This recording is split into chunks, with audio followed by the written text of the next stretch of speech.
Angus, I'm so excited that we get to chat again today. I know one of the last conversations we had, we left off what felt like a cliffhanger to me, just because I'm really excited to hear your thoughts on this. We were talking about being in our masculine and our feminine energy. And I shared with you how I call the blend of the two sexy, and that to me just feels sexy. And you said that you called it, what did you say? I said that we call that chaos. Chaos. Okay, tell me more about that.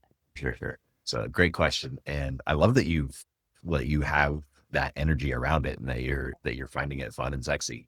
The caution that we have is that if you aren't very careful or aware of when you're shifting those energies, and if you don't find a way to conveniently, comfortably, easily, effectively communicate that to your partner, oftentimes can be caught in like a whiplash of the energy. And so what I mean by that is that, typically in most couples relationships, you have a polarity dynamic. So one of you is in your masculine, one of you is in your feminine at any given time. And sometimes that shifts and sometimes it happens naturally. But when one of you shifts and the other one is still in that other energy, it can create problems. And so what did some of those problems look like? Well, two people who are in their masculine energy, the sex may be amazing. First of all, I'll point that out. But most of the time that will end up with a lot of headbutting, a lot of conflict, a lot of both of you trying to lead and, neither one of you wanting to follow. If both of you are in your feminine at the same time, it can end up with a lot of like cuddling, snuggling, hanging out, maybe for days at a time, and nothing gets done. And then all of a sudden, one of you is going to like snap and be like, nothing ever gets done. You don't do anything around here. And like, then fights can happen that way too. And a lot of resentment can sometimes start because it feels like nobody's carrying the weight. Nobody's making sure something gets done. Nobody is leading the relationship. And so it's something that if you're aware of those things, you can have to have conversations around them. But most people aren't consciously aware of them. Right. And so you'll end up with conflict accidentally because two people are in the same energy.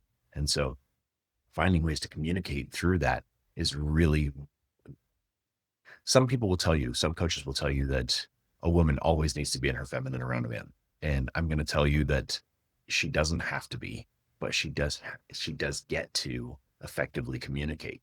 And so, especially like for Mayan and I, where we are in business together, Mayan's super driven and she's, got a lot of technology experience and, Right. she's been coaching for longer than I have. And so when it comes to our business, there's a lot of times where I'm like, okay, you're taking the lead on this. I'm following because she knows so much more about some of those things than I know.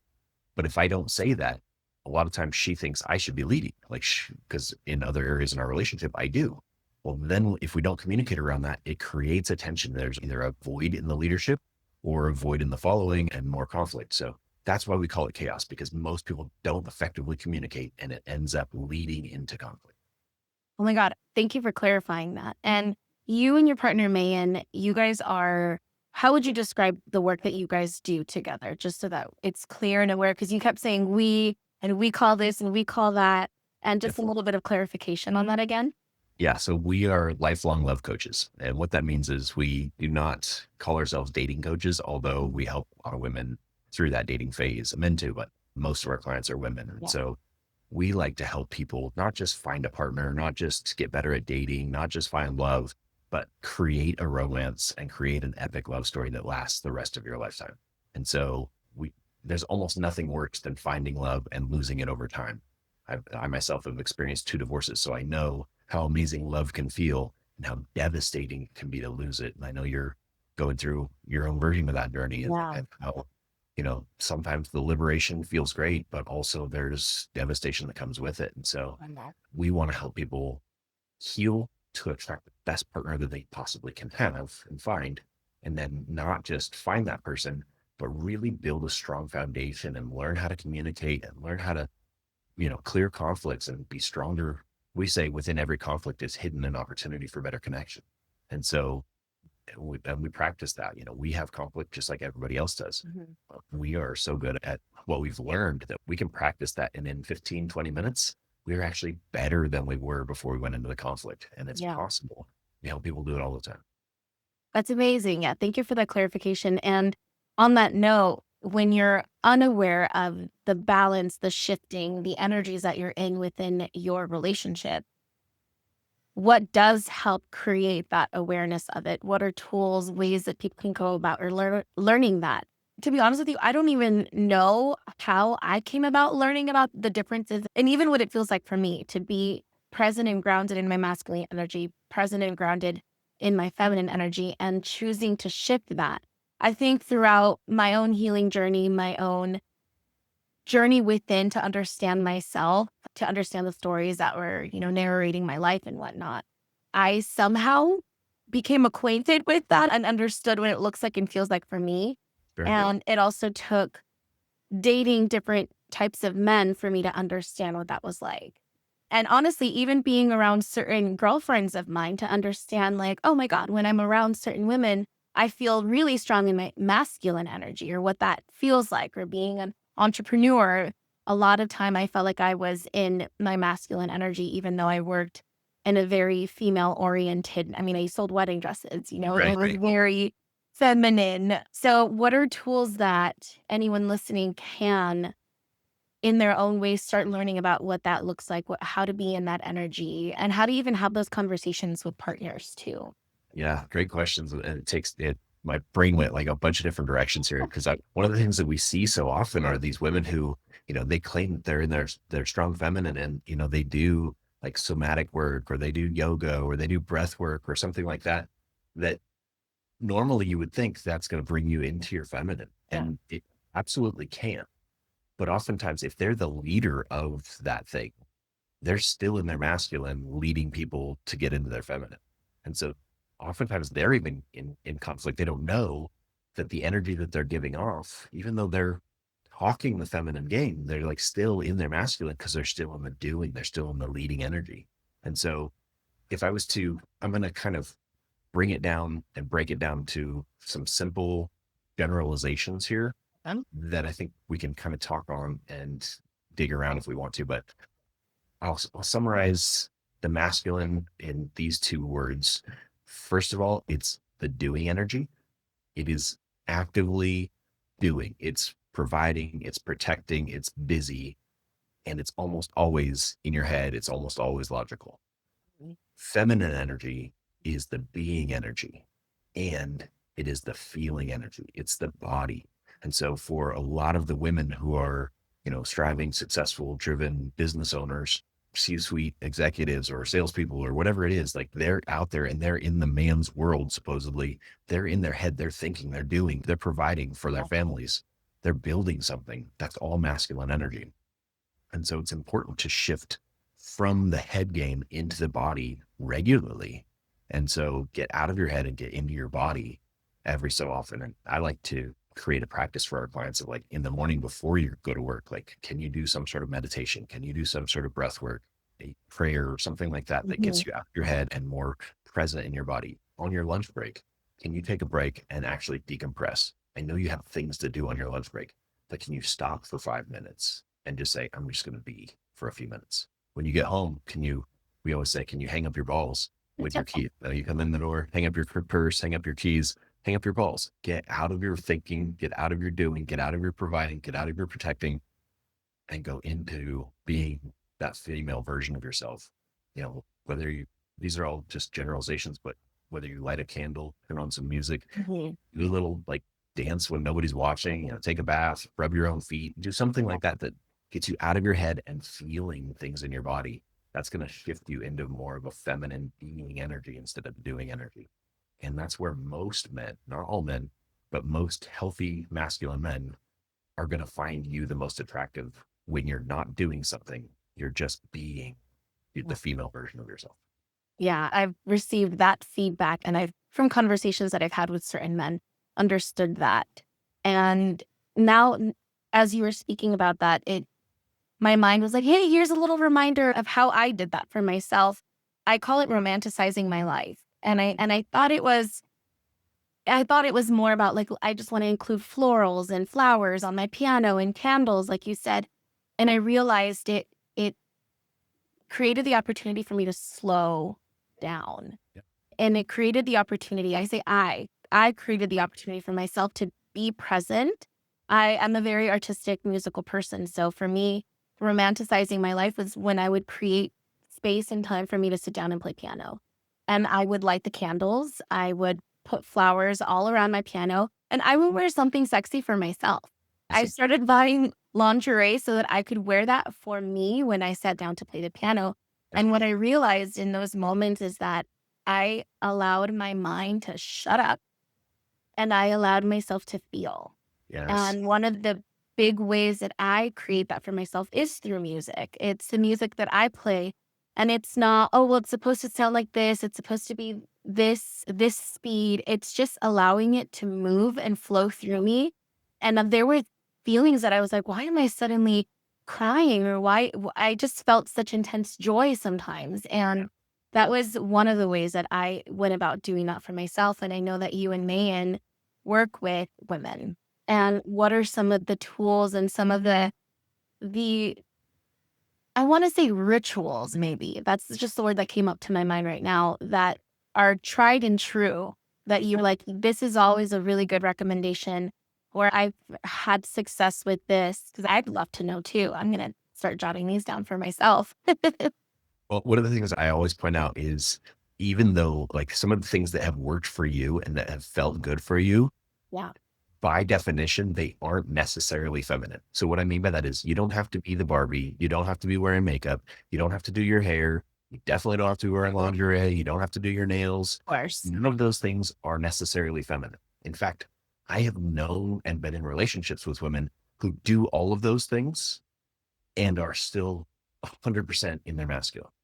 They Okay. do them to check them off the list to like have those things done, Oh, but they're still in doing energy. They do it so that when they go to a networking event, they look the part. They're not actually being feminine. They've just presented feminine. And so that's something that can frequently create problems in a young relationship. A woman mm, presents feminine, but that's not her primary energy, or she doesn't know how to stay in it. And so they'll attract a masculine man, but then immediately go back into her masculine and they'll be in conflict all the time. And they'll be wondering, like, why can't we get like, why can't this work? Like it seems good on paper, but we just can't seem to be happy together. And it's because from an energetic polarity standpoint, they aren't polar. They're on the same side and it's creating this conflict. So to get to your point, to answer your question, some of those things I already hinted on some of them, but it's really anything that you can do to get into your like good feelings. And so one of the things I tell women all the time, because most of our women are still in the process of looking for their ideal partner. mhm. So there seems to be this kind of romantic idea of meeting somebody at the supermarket, right? Like man has had these, I say this kind of tongue in cheek, but these fantasies of we both reach for the same organic avocado at the same time and our hands tied, sparks fly. Yeah, there seems to That be, was a bookstore for me, actually. Reaching is for that the good? book, it was a bookstore as opposed to Oh, there you go. Yeah, the that was bookstore. my 20s vision, so that's funny that you say that. Yeah, that makes sense. And the reason I bring up the grocery store is it's still something, unless you're whatever it is, Uber Eats, door dashing, something like that. Some of the grocery stores deliver, but unless you're doing that, most of us still have to get out of the house, even if we work from home, to go to the grocery store once a week or twice a week. And one of the things I just play this game now on my own, but while I'm grocery shopping, more than I'm grocery shopping, I'm present to the environment. So I'm looking into the people's faces of everybody that's in the grocery store with me. And it's almost alarming how many we use the term NPCs. Are you familiar with that term? Is it like a gamer term? Yeah. Yeah. Yeah. For anybody who doesn't know what this is, it's like a gamer term, or the other example would be like an extra in a movie or a TV show. Like you're a non-playing character. You're just like, there's nobody behind you. You're just a program. You're just in the environment to like fill space. You don't really live a life that's worth paying attention to. And there's so many people that are just in that NPC mode. Like you go to the grocery store and they're just there, they're picking their things, they're putting in the grocery cart. Like they don't make eye contact with anybody, they don't smile with anybody, they never have a conversation with anybody. They're in and they're out. They are just there to get the job done. And I challenge our clients, like when you're being present, Yeah. and you're not thinking about something else, you're typically in your feminine. So can you go to the grocery store? And I know you have a list. I know you have things and I know you have to get home and you have all these, but can you be both present and getting something done? Can you look into the faces of everybody that's there? Can you offer a smile? Can you start a conversation, even if it's somebody you're not interested in? Yeah. Just practice having communication and conversations and offering the world the beauty within you by just smiling. Just seeing people. It's so unfortunate how many people feel unseen and unheard in this Mm. world. And if you can give them some of that, you make their world brighter. And by doing that, you make the whole world brighter. And so it all comes down to being present and being aware of your environment and who's there with you instead of just task. Task mode is almost always masculine energy. If you want to shift out of that, how do you get out of the doing into presence and being? Dang. Okay, this is a thunk moment because that was beautiful. That was so you were just stating out facts, but really what you're saying is it's life changing. Yeah. And to sum it up, it was be present. Yeah. Yeah. Can I tell a story? Present. What was that? Can I tell a story? Yeah, please go ahead. Okay. So Man and I went to a conference. I think it was probably March or something like that, a couple Yeah. months ago. Doesn't really matter. We were checking into like a DoubleTree property, I think it was. Mhm. And you know how they give the cookies when you check into Right. DoubleTrees? Yeah. So we're going through the whole check-in process, whatever, give them your credit card, sign the things, whatever, grab your bags. We're starting to head to the elevator. And there was a lady behind us in line. And we go to get in the elevator. And as we're getting in the elevator, we realize we left our cookies on the counter. So like man holds the door. I run back, grab the cookies. By that time, the lady behind us has already like processed as well and is like coming and getting in the same elevator with us. And it could have just been nothing. But instead, she's like, I thought y'all were crazy because you left your cookies on the counter. I'm like, I know, right? Like, and we had this great laugh. We went up 3 floors. But I remember her like from the whole, I remember her because she was willing to see what happened and have a conversation. And we had such a great interaction in the time it takes to move from floor 1 to floor 3. We never even saw each other again. But I will always remember how good it felt to just be seen and to have a conversation with somebody. Mhm. And I know that she laughed about it and had a great time with it too. And how many times are we stopping ourselves from having those good times and having those interactions? Because like, I don't want to say anything. I don't, and we just like shut it down. And I'm inviting you to be present and to be like active and don't be an NPC. Like actually insert yourself into somebody's lives and make something fun and make an interaction that brings life and joy to even the little interactions of life. Yeah. That's beautiful. That's one of my favorite movies is The Holiday. It's a Christmas movie. I don't know if you've ever seen it or heard of it. I think I have, but it's not ringing a bell right now, but Oh, if you put it that's on the end, yeah. probably One of go ahead. one of the reason I bring it up is one of the characters is she travels to LA from England because she's getting over heartbreak. Okay. And she meets this old man who used to write movies for Hollywood. And he's like, you're acting like the best friend when you should be the leading lady in your life. And that hits her. And she's like, oh my God, I am. You're right. We get to walk around like the main characters of our own life. Yeah. And interactions like that mean so much and they matter so much. In my time when I owned my bridal boutique of Ansi in Phoenix, there was a really cool feature on Google when you would read your reviews. And I would go as a business owner every once in a while, review the reviews, see what people are saying about their experience at my store. Mhm. And something that really stuck with me was the number one most frequently used word in the reviews that we received. I thought it would be dress, lace, bride, white, I don't know. The number one most used word was feeling and feel. I had, oh, I guess it was felt. I felt seen. I felt special. I felt heard. I felt beautiful. And Right. that really struck me hard. I was like, wow, my business is thriving so well because of how we're making the women feel. How we make people feel, it's leaves such a long and lasting impact, whether it's good and bad. It really leaves a lasting impact. And Dennis and I, when we were together, one of the things that we loved doing together was traveling. And there were so many times when we were out of the States that we realized how little people made eye contact and smiled. So I much hear that so a lot. that when we got back to the States, somebody just opening the door, holding the door open, or we accidentally made eye contact with someone and they smiled, it left a lasting impression on me, Yeah. especially after going so long without it, that when somebody makes eye contact and smiles. Yeah. Or for me, I love driving with the windows down, blasting music, and I sing and I dance in my car. Then sometimes I see people and they laugh and kind of give me this little, oh, I'm dancing with you. Yeah. And it's always really fun for me when I see somebody out there in their Right. car dancing and driving, because it's even those small moments like that where Yeah. they're in their experience and present, even if you're at a red light in traffic. Yeah, I love it. Those little things are huge. I used to drive a motorcycle, and my puppy Peaches, as her on Instagram account called Peaches the Adventure Dog, but she would ride on the back and have these like pink goggles on and stuff. Just kind of similar vibe. Like anybody you pull up next to or driving by, they're like, you can just see like lights up their world. I am telling you that should be your goal. Like and I'm going to pause right here because most of the women that we work with, they make people feel like that at work, right? Like you were talking about this at work, Yeah. your business, that make you feel good to help those people in that. But I challenge you, when you quit working, to still be the person that brings that energy and that life into the rest of the world. And it's so easy to just be like, oh, I'm exhausted from it. And you're exhausted because you've been in your masculine energy all day, and Right. that's tossing on you.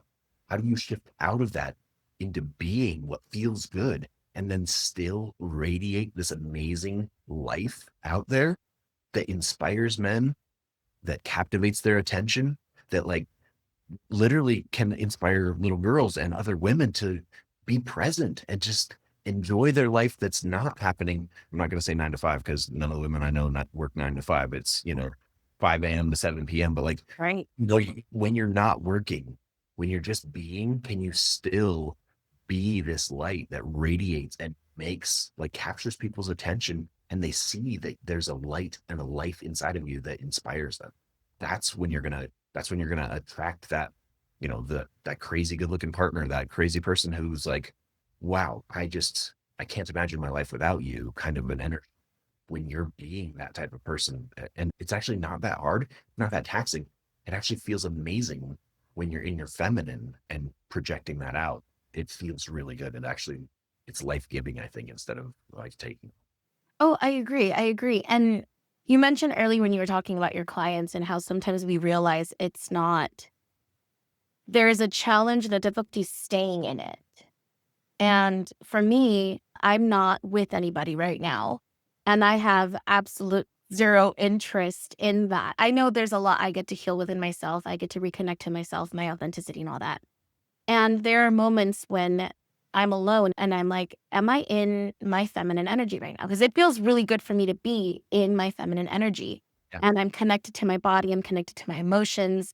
I feel like I move intentionally and I'm intentional with what I'm doing and how I'm being. I wonder, like literally, probably last night, wondered how I can make that lasting, how I can I don't even understand what I'm trying to ask here, but I can see your face. You're like, it's something blanding for you of those moments where I'm shifting out of it unintentionally. Okay. So, first of all, give yourself grace there because, Okay. we utilize the yin and yang symbols to talk about the masculine and the feminine energy. Mhm. And there's masculine in the feminine, and there's feminine in the masculine. It's a fluid thing.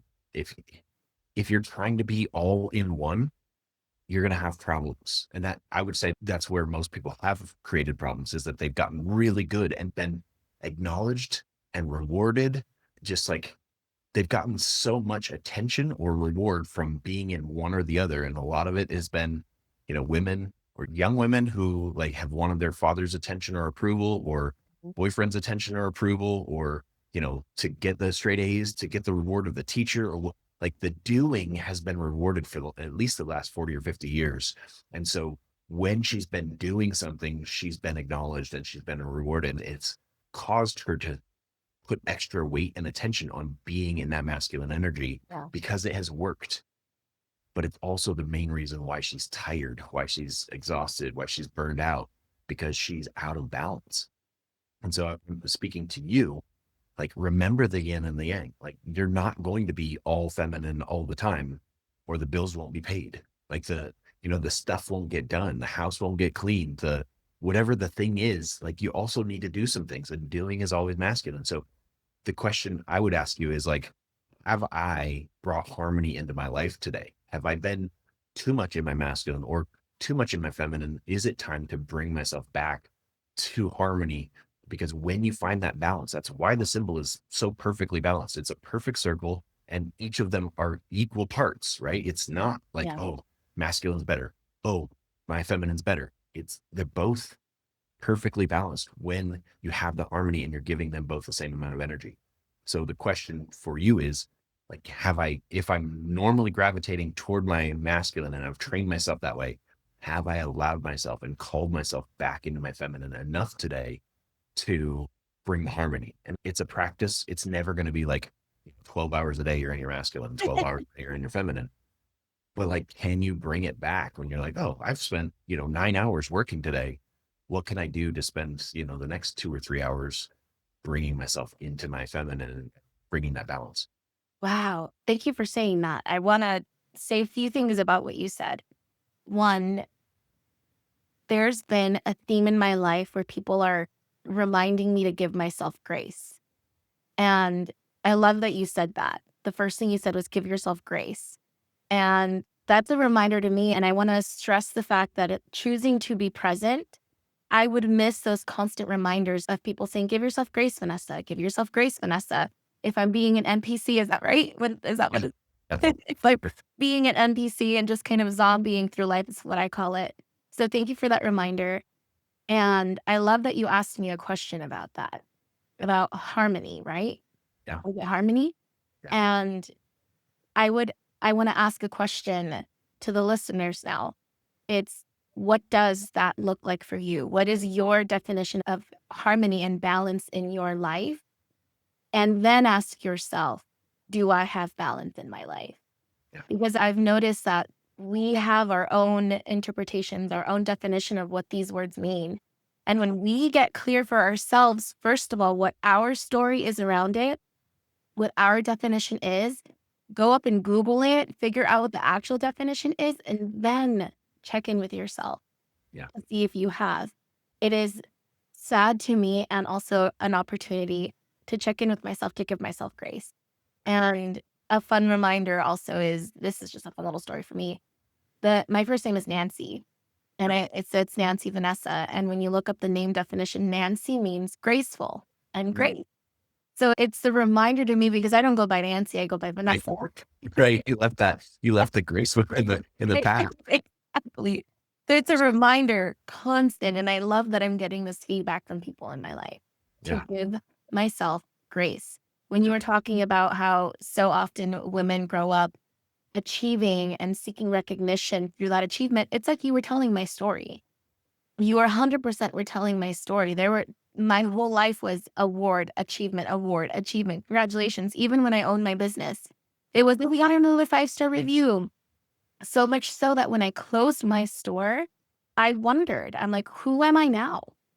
Where does my value come from now that I'm not Not doing. contributing? Yeah. I'm not achieving anything. I don't have that feedback coming in every day from the 5-star reviews, from the Right. checks coming in, from the designers wanting to work with me.